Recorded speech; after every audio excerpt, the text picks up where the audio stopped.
En nuestro programa anterior, amigo oyente, estábamos en el capítulo 6 de esta segunda epístola a los Corintios, y el tema de ese capítulo, dijimos, es el consuelo de Dios en todas las circunstancias del ministerio. Vimos en aquella ocasión algo acerca de esta manera de obrar en el ministerio.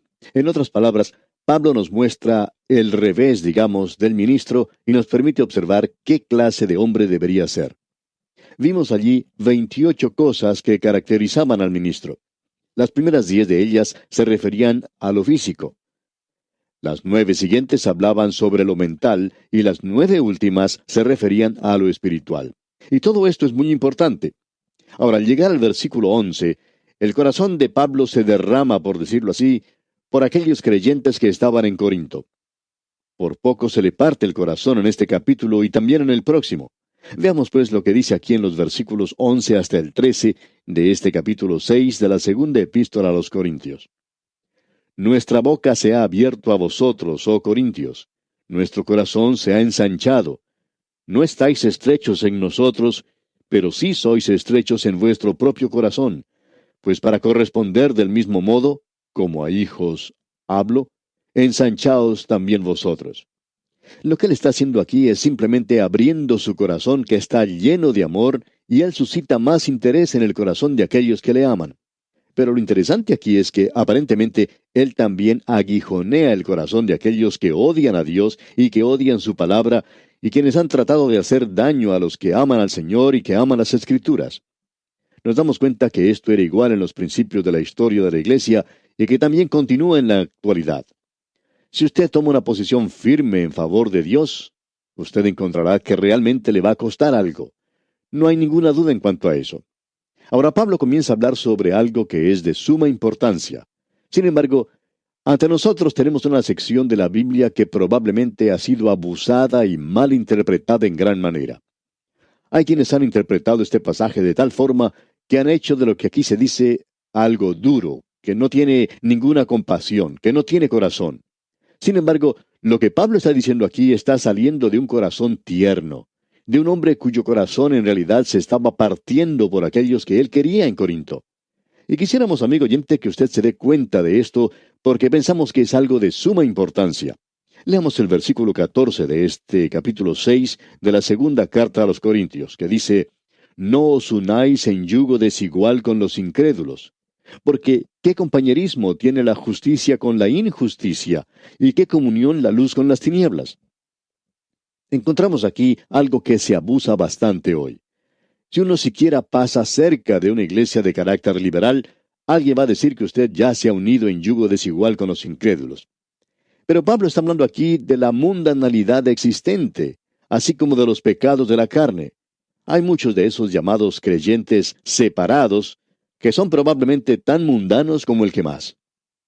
En el Antiguo Testamento y bajo la ley de Moisés, Dios le dio a su pueblo una ley que tenía que ver con la principal actividad, que era la agricultura, y le dijo que no tenía que unirse en yugo desigual.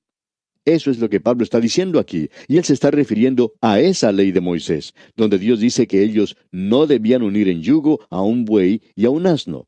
Eso sería unir en yugo a dos animales que no son iguales. Pues bien, un buey es un animal limpio, mientras que el otro es un animal inmundo. Y aquí Dios está hablando a los creyentes, y él dice que el creyente no debe unirse en yugo con un incrédulo. Ahora, ¿cómo se une la gente en yugo?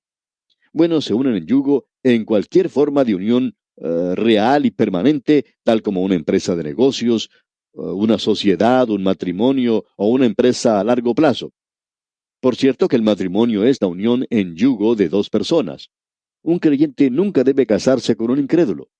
Un animal limpio y un animal inmundo no deben ser unidos en yugo para arar la tierra.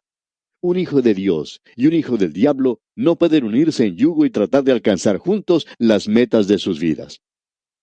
Otro ejemplo de tal relación es la identificación con una institución. Si un hombre es profesor de un seminario, por ejemplo, y él es de tendencia conservadora, que cree firmemente en las grandes verdades de la Biblia, pero el seminario se ha vuelto liberal, Pensamos que este hombre debiera salirse de ese seminario porque él está recibiendo un salario de esa institución y él está identificado con esa organización y con el trabajo de ellos. Él está asociado con esa institución de una manera muy tangible, muy real. Él está unido en yugo desigual con los incrédulos. Ahora, por otra parte, supongamos que un evangelista llega a la ciudad donde usted vive y tiene servicios por 1 o 2 semanas. Aunque él usa ciertos métodos que usted no aprueba de ninguna manera, él está predicando a Cristo y Dios está bendiciendo su ministerio. Entonces, ¿qué? ¿Va usted a unirse a él? Recuerde que él solo estará allí por 2 o 3 semanas y no será algo permanente. El autor de estos estudios bíblicos, el doctor J. Vernon McGee, contaba que cuando él fue pastor de una iglesia, en cierta ocasión llegó un evangelista a la ciudad donde él estaba, y sin decir una sola palabra a nadie, especialmente a los que eran de tendencia conservadora, erigió una carpa, una tienda, justo al otro lado de la calle donde estaba la iglesia que él pastoreaba, y luego fue a pedir ayuda. Pues bien, el doctor McGee no quería darle esa ayuda por la forma en que este hombre había obrado y porque se había dado cuenta que este evangelista tenía un estilo bastante diferente al suyo propio. No podía llevar a cabo una reunión en forma seria y organizada, sino que todo era bastante informal. Él estaba en la mitad de su sermón y de pronto se detenía diciendo, me olvidé de hacer este anuncio, o me olvidé de recoger la ofrenda, por ejemplo. Y detenía su mensaje en ese mismo momento y tomaba la ofrenda. Bueno, si uno se había olvidado de hacerlo, quizá eso sería lo lógico de hacer, pero era algo muy desorganizado en ese sentido. En esa misma ciudad había otro pastor y junto con el doctor McGee, ambos buenos amigos y de tendencia conservadora, conversaron de este asunto y decidieron apoyar al evangelista. Él iba a estar en esa ciudad solamente por unas 2 semanas, de modo que le dieron su apoyo. Y hubo gente que llegó a conocer a Jesucristo como Salvador. De eso no había duda alguna. Pero decía el doctor McGee, yo no me uniría con él permanentemente. No quisiera estar siempre identificado con ese hombre porque no estaba totalmente de acuerdo con él. Pero no vea nada malo en hacerlo por esas 2 semanas. No estábamos unidos en yugo de ninguna manera. Ahora notemos lo que Pablo hacía. Cuando él llegaba a una ciudad en sus viajes misioneros, al primer lugar que él se dirigía era la sinagoga. Ahora, ¿puede usted imaginarse otro lugar donde hubiera más oposición a Jesucristo que en una sinagoga? Pero ese era el lugar precisamente donde Pablo comenzaba. No queremos que usted piense por un momento que estamos condenando a Pablo por eso. Pensamos que esa era la manera en que él debería haber obrado porque Dios le guió a que lo hiciera de esa forma. Pero si Pablo se hubiera unido a una de esas sinagogas y hubiera llegado a ser el rabino en una de ellas y se hubiera quedado allí, entonces, hablando honradamente, quizá tendríamos que hacerle algunas preguntas porque eso se hubiera considerado como unirse en yugo. Usted puede darse cuenta, amigo oyente, que hay una diferencia en todo esto. Una cosa es estar en yugo, unido en un arreglo permanente, como en el matrimonio o en una sociedad comercial, o uno se podría identificar con una institución liberal o con una iglesia liberal y unirse. Pero amigo oyente, lo que él está diciendo aquí no es la idea de unirse simplemente en una cruzada evangelística. Hay muchos hombres que no obran de la misma manera que nosotros hacemos las cosas. Y hay muchos de ellos que tienen mucho más éxito que nosotros, y quizá estemos equivocados y ellos estén haciendo las cosas correctamente.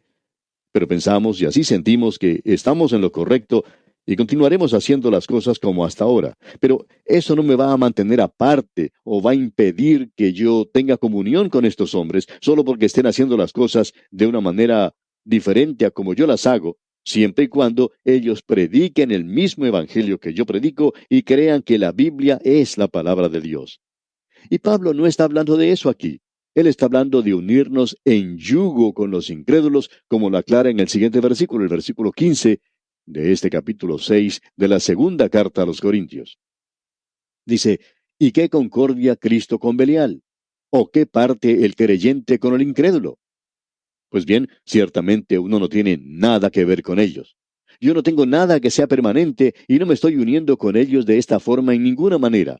Y confiamos que usted, amigo oyente, no lo esté haciendo tampoco.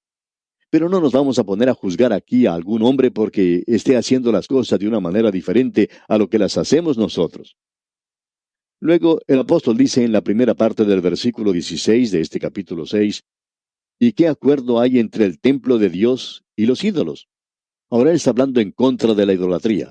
Y por cierto que nosotros no nos podemos unir con la idolatría. Y el versículo 16 termina diciendo: porque vosotros sois el templo del Dios viviente, como Dios dijo: habitaré y andaré entre ellos, y seré su Dios, y ellos serán mi pueblo. Usted puede apreciar que el templo de Dios en la actualidad es el cuerpo del creyente.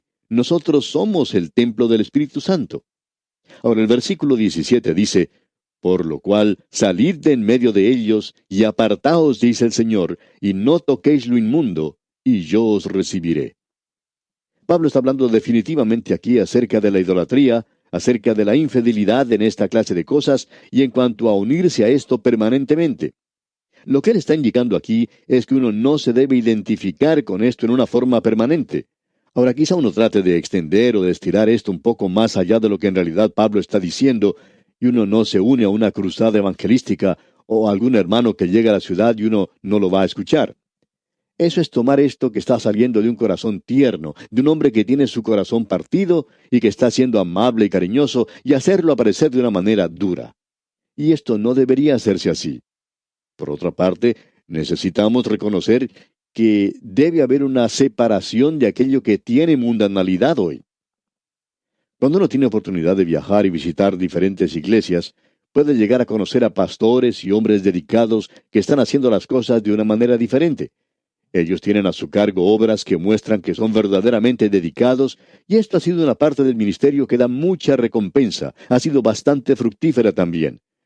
Muchos de estos hombres toman ciertas posiciones que no les permiten mantener comunión con otros que piensan diferente. Algunos son demasiado estrictos y uno no puede estar de acuerdo con ellos. Uno visita otro lugar, en cambio, y se encuentra con un hermano con el que tiene comunión, y halla que él tiene comunión con personas con las cuales uno no tendría nada que ver. Pero no nos vamos a poner a juzgar a ninguno de ellos, a pesar de que pensamos que están equivocados, porque eso no es lo que Pablo está enseñando aquí. De lo que Pablo está hablando, amigo oyente, es del problema de la mundanalidad. Ese espíritu ha entrado a la iglesia en el día de hoy, así como en el corazón y la vida de muchos creyentes que dicen que son separados. Es igual a lo que encontramos allá en el libro de Josué. Cuando Josué tomó la ciudad de Jericó, lo hizo por fe. Dios se la dio, y eso no es mundanalidad. Nosotros podemos superar la mundanalidad por medio de la fe, pero usted puede apreciar que la otra ciudad cercana a Jericó, la ciudad de Ai, que parecía algo tan fácil de conquistar, allí Josué es derrotado. Él pudo hacer sonar la trompeta alrededor de la ciudad de Jericó, pero no lo pudo hacer en la ciudad de Ai, porque Israel había tocado lo que Dios había declarado inmundo. Dios pide una separación de la mundanalidad y de lo inmundo. Y hay muchos creyentes en la actualidad que hablan de estar separados, que no hacen esto o no hacen aquello, pero están entregados a los chismes y tienen una lengua malvada y nunca se dan cuenta que precisamente eso es mundano e inmundo. Nos hemos dado cuenta que hay muchos que se dedican a vestirse bien, que les gusta comer mucho, la glotonería y la chismografía. Hay muchas de esas personas a las que les gusta hacer esto, y ellos hacen cosas que realmente nos sorprenden. Pero luego siguen diciendo que son creyentes separados. No los estamos juzgando, amigo oyente, pero debemos tener mucho cuidado cuando hablamos de las cosas de Dios y del Señor Jesucristo, quien es nuestro Salvador, cuando decimos que le amamos y estamos apartados para Él, cuando en realidad no es así. El autor de estos estudios bíblicos, el doctor J. Vernon McGee, cuenta que cuando él hizo su decisión de entrar al ministerio, el vicepresidente del banco donde él trabajaba le llamó a su oficina. Este hombre era un hombre impío que podía blasfemar como nadie lo hacía. El doctor McGee decía que parece que ese hombre se sintió más bien conmovido cuando el doctor McGee anunció que dejaría su trabajo para ir a estudiar para el ministerio. Este hombre pues lo llamó a su oficina y le dijo: Vernon quiere contarle una historia. Y le contó algo que había sucedido varios años antes. Él había conocido a un empleado en otro banco hacía mucho tiempo. Dijo que ese hombre era tan impío y tan mundano como el que más. Sin embargo, él cantaba como solista en una iglesia. Un día, este hombre, que era vicepresidente, fue a una iglesia y allí escuchó a su compañero de trabajo cantar un solo. Cantó un himno titulado Cristo satisface. Ahora este banquero conocía bien a su compañero y sabía muy bien que no le estaba satisfaciendo. Cierta anciana de esa iglesia, amiga del vicepresidente del banco, le dijo, ¿no fue ese un canto maravilloso? Parecía que hubiera venido directamente del cielo. El solista era uno de los cajeros del banco, y en una ocasión, esa misma señora fue al banco a hacer unos trámites, y ese cajero estaba tratando de hacer un balance en sus libros, y notó que estaba equivocado en algunas cifras, y comenzó a maldecir y a insultar utilizando el peor de los lenguajes. Esa mujer estaba muy sorprendida de escuchar eso y preguntó quién era el que hablaba así. Ese, le dijo el vicepresidente, es la voz de aquella persona que usted pensaba el domingo en la iglesia que venía del cielo. Esa era una de las razones por las cuales este vicepresidente era una persona tan escéptica y tan malvado como era. ¿Por qué? Porque él se daba cuenta cuando un creyente decía que Jesucristo lo estaba satisfaciendo, pero en su vida real no lo estaba demostrando. Sabía que ese hombre estaba haciendo cosas que no debía hacer. Él bebía, maldecía y utilizaba un lenguaje soez. Y él sabía que si era un creyente, no debería hacer esa clase de cosas. Y eso hizo de ese hombre un cínico en realidad. Este vicepresidente, extendiendo entonces su mano hacia el doctor Magui, le dijo, Vernon, no sea un predicador si no está completamente convencido. Y el doctor Magui decía que él nunca se había olvidado de eso. Amigo oyente, no sea usted esa clase de creyente. Sea alguien que está completamente convencido. No vaya por allí diciendo que Jesucristo le satisface cuando en realidad eso no está ocurriendo en su vida.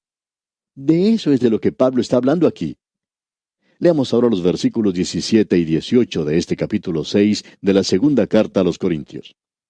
Por lo cual, salid de en medio de ellos y apartaos, dice el Señor, y no toquéis lo inmundo, y yo os recibiré, y seré para vosotros por Padre, y vosotros me seréis hijos e hijas, dice el Señor Todopoderoso. En otras palabras, amigo oyente, usted puede ser un hijo o una hija que puede recibir honor. Cierto hombre tenía un hijo que partía hacia la universidad. El padre y el hijo habían sufrido un alejamiento. El muchacho todavía era su hijo, pero el padre decía que no podía tratar con su hijo como si él fuera su padre, no podía hablar con él de esa manera. Pero Dios dice aquí, amigo oyente, que Él será para nosotros como Padre. Dios quiere ser su Padre, amigo oyente. Y si usted se está apartando hacia la mundanalidad y no cumple con lo que está diciendo, entonces está siendo un hipócrita en su propia vida. Y puede estar seguro de una cosa. Usted es su hijo, no se olvide que Él dice, y vosotros me seréis hijos e hijas. Dios quiere tratarlo como a un hijo, pero Él no quiere tener que llevarlo aparte y tener que castigarlo siempre. Eso es lo que Él quiere decir aquí. Bien, llegamos ahora al capítulo 7 de la segunda epístola a los Corintios. Y este es el último capítulo que tenemos en esta sección del consuelo de Dios. Tenemos aquí el consuelo de Dios para el corazón de Pablo. Este es un capítulo bastante personal y es algo maravilloso. Notemos lo que dice aquí el primer versículo, versículo 1. Así que, amados, puesto que tenemos tales promesas, limpiémonos de toda contaminación de carne y de espíritu, perfeccionando la santidad en el temor de Dios. Él está hablando aquí de una forma de vivir santa, y eso es muy importante. Él trata este tema en este capítulo, y lo que lo motiva a él a decir lo que está diciendo es el hecho de que había un hombre en la iglesia de Corinto quien era culpable de un grave pecado de inmoralidad. Él había tenido relaciones sexuales con la esposa de su padre, es decir, con su madrastra. Y la iglesia no trataba ese problema entonces, y Pablo les escribió diciendo que si ellos no trataban con ese asunto, él iría a visitarlos y lo haría él mismo.